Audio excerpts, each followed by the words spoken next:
Goosebumps is rated GB7 because it may be too spooky for Goosebumps fans under 7. Hello, Goosebumps fans. I think it's a good topic to actually tackle. Some people don't want to actually mention it, but I think it's a good idea to mention it because it seems like this is how it's going.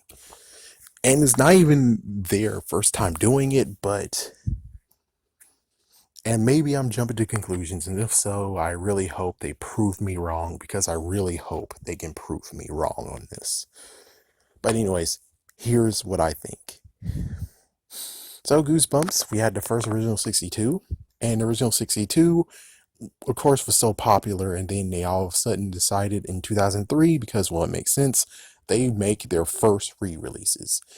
But the thing is that they started to actually phase out the unloved, the 5 books that you can't find in the original, well, can't find in their re-release, which of course is Werewolf Skin. How the frick does that work? Monster Blood 4, okay, that's debatable. Legend of Lost Legend, I guess it's kind of deserved. I think it was 4 to 5. Anyways, yeah, and then there's one other one, which I guess I'm a jerk because I don't remember. Oh yeah, I Live in Your Basement, which, how the frick, that one that seems kind of notorious in a way because that's one before the last. And lo and behold, no, we're not going to re-release that one. Why not? What? Why not? And I think it might have been 4. But anyways, if it was 5, oops. If it was 4, yay. But anyways, why not?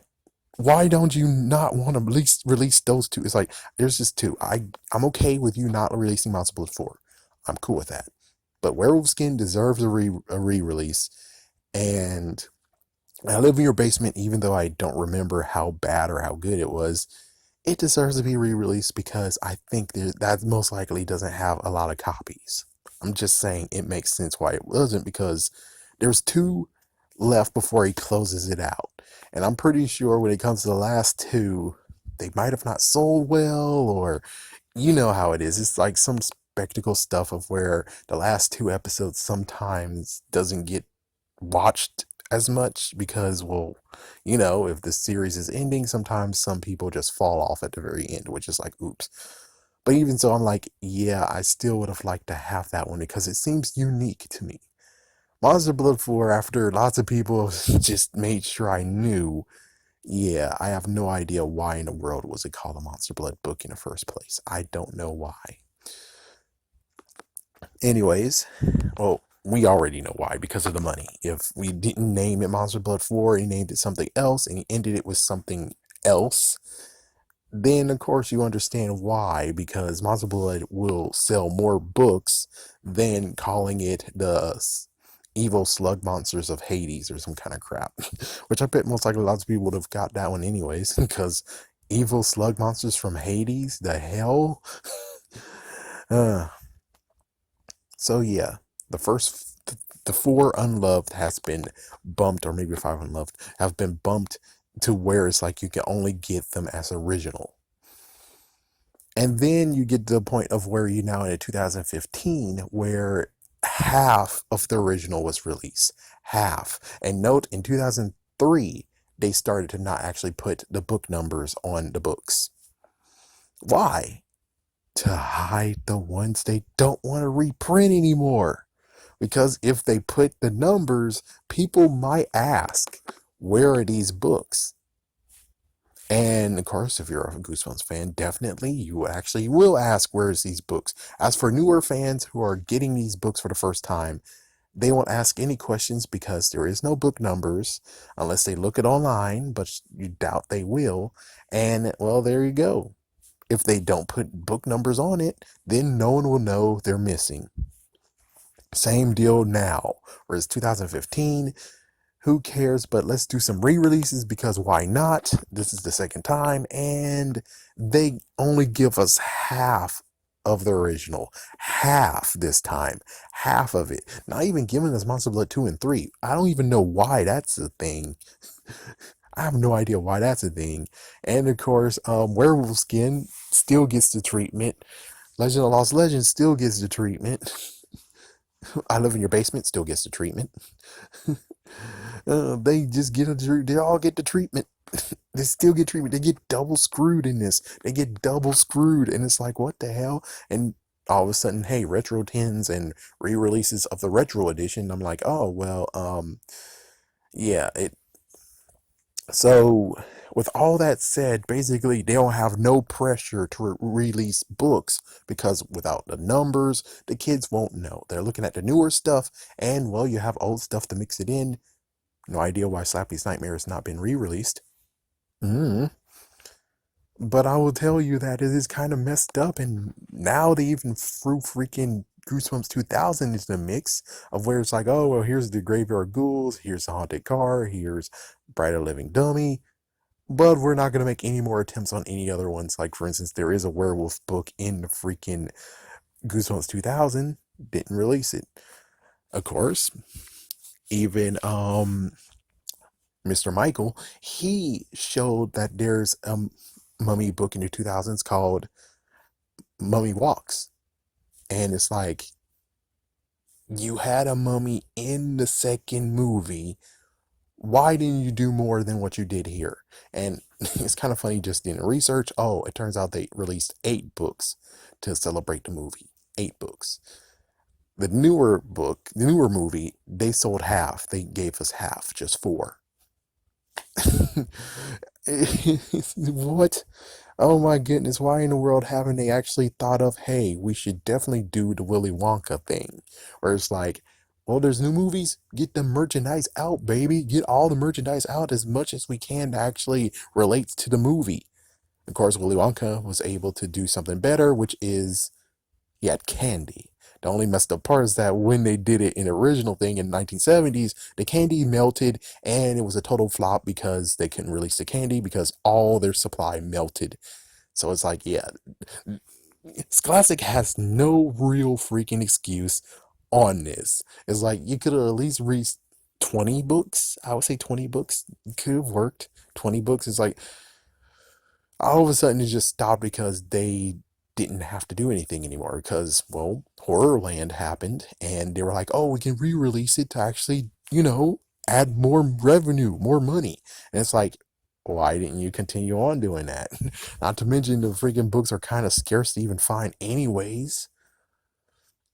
Not to mention they even it's like, yeah, in 2003, they didn't care. They did different variant covers, different looks of the covers. 2015, they only have a cover on the front. Then they have some uniform middle, the cover, the thing that you look at. And in the back, it's the same exact thing. It's like copy and paste, but the cover is the first part of it is the only thing different.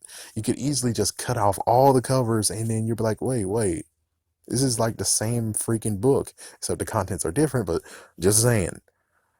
So it's like they really skim down to the point of where it's like, and it's the good news is that they do when it comes to book collections, when it comes to collection of books, they do actually do the extra effort, but not really when it comes to the single releases. And do you really think kids will actually? It's like it seems like a waste to do that, but you think kids are actually gonna buy 2 of the same book with a?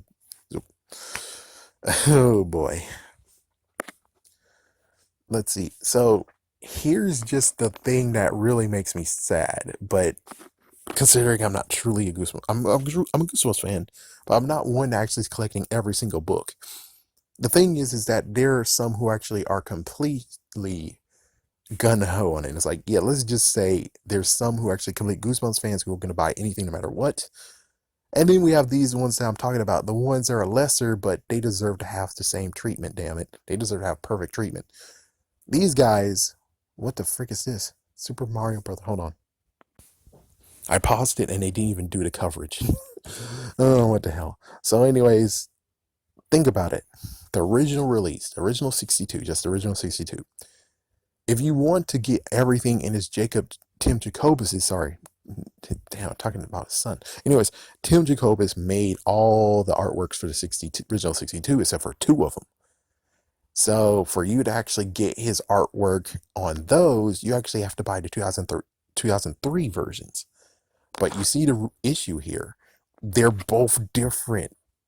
So it's either A, you have to just say, and be like, okay, here's the two books. Even though, yes, I know, Stay Out of the Basement is very iconic, but it's sad that it's not even Tim's.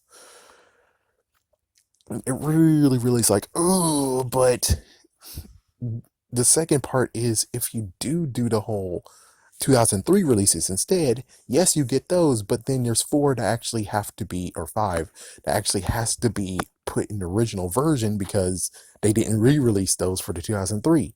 So it's like, it's either two or four books. And then let's just say, oh, you want to start anew and just be like, okay, 2015. I'm able to get all the original 62 and they all look the same. Half of them have been released, only half. So you can understand that when it comes to actually collecting and having a perfect collection, supporting Tim or supporting the retro or supporting, well, the re-releases or supporting the 2015, it's like if you just want to have one run from beginning to end, they make it so that you have to mix. You have to truly mix, and it sucks. I will say, I can't even say, oh, well, you can actually take your 2003 and 2015, mix those together, you'll be fine. No, because there's still four books missing. Man, I mean, I guess if you really want to have the ragtag part of that, you will be kind of fine, but damn. The funniest part has to be the fact of this all can be remedied if they do the following. Just take the 2003 because you guys have artwork from Tim for Stay Out of the Basement and for Be Careful What You Wish For. You have those artworks from 2003. Take those, put those in a retro version look. Yeah, so take those, put those in a retro version look. Heck, if you want, take the color scheme that you did for the 2003 one, mix that into the original retro version, and there we go. Just have those two releases of those books in Tim Jacobs' style. So the original 62 look exactly the freaking same, and you have Tim in all 62. But of course, well, sadly, Scholastic says no, because if they really wanted to, even though, yes, Retro 10, of course, they're just going to go with the retro looking one. But I'm just saying they could actually remedy that by actually saying, frick that. No, we're just going to get Tim's and make a new one in the old retro version. I'm shocked that they don't even go crazy enough to be like, oh, you know what we could do, bruh? What? What if we can take Tim, call Tim up, and we get the freaking Tim Jacobus version look of Horrorland? Damn, that's so awesome. You're smart. You are fucking smart. They didn't do that. What about we do that for Most Wanted? What about that? They didn't do it. What about Slappy World, even though it's still continuing, but we should let that breathe. But I think the previous ones that we actually have finished the runs of, we could actually do that and actually be a box set, and people will flip their because Tim. Nope, we didn't do that. And I think we actually care about our new artist, even though we don't give him any actual work, Goosebumps wise. It's like, I really hope he has more jobs. I really do. I really do. I hope he has more job offers. I really hope that while he's waiting for more Goosebumps stuff to get thrown to him, he's doing other stuff because he's not getting anything besides, of course, Happy World. That's it. Which I guess is good, but he can get more work, but yet they don't do it. Anyways, have a scary day. Have a scary night.